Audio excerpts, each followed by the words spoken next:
Marati e gino kaluongo mwanyalo somo wakili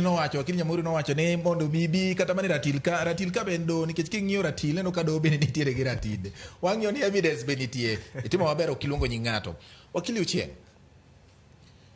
kopo ni odhir sirkal mamalo ahinya gi buche ma do ng'ado kata sirkal mamalo udhiro do ahinya kaluwore kod dwaro margi gi mayo kata gi teko ma oting'o weche mag arita ma koro waneno gi keto piny Kenya kama chalo nade kaka elai mar okil gi piny ma itayo gi chike ma dho ngere luongo ni the rule of law. Kapok aduoko mano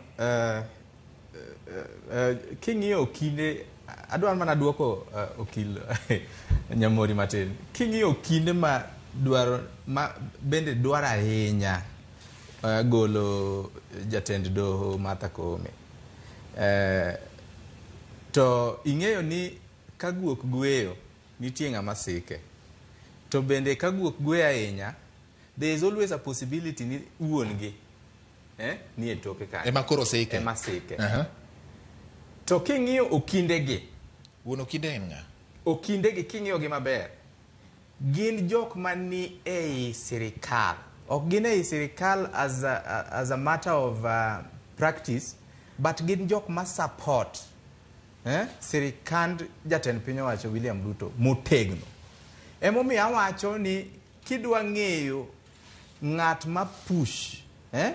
jatend do out to you just look at jok moor king'iyo tinena nena ng'a moorogi mano I mean kata kidwaro evidence nitiere gima waluongo ni circumstantial evidence nitiere circumstances surrounding a matter manyalo nyisi ni gini timore koro kadok e penjo mipenjo gima dhi timore en gima iluongo ni wadhi bedo governed gi gima iluongo ni autocracy or dictatorship nikech ka executive oseyawo buombene ahinya bosoyo legislature e ofuko bunge parliament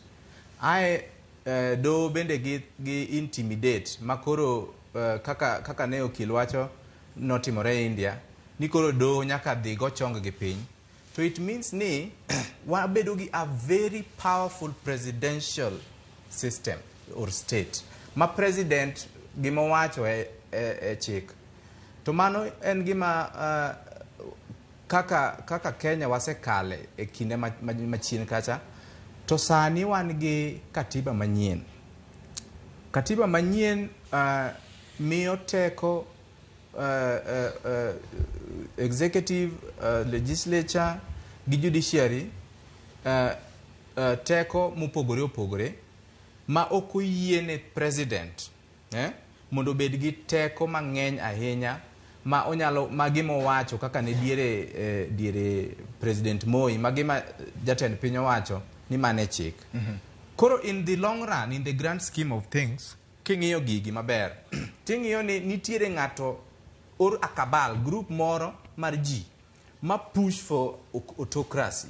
madwaro ni president obed gi powers mang'eny kaka diere Moi cha maka president owacho ni left to left right to right mane kama Kenya dhiye ka gigi odhi mbele kaka waneno gini nitiere luoro moro ma e wach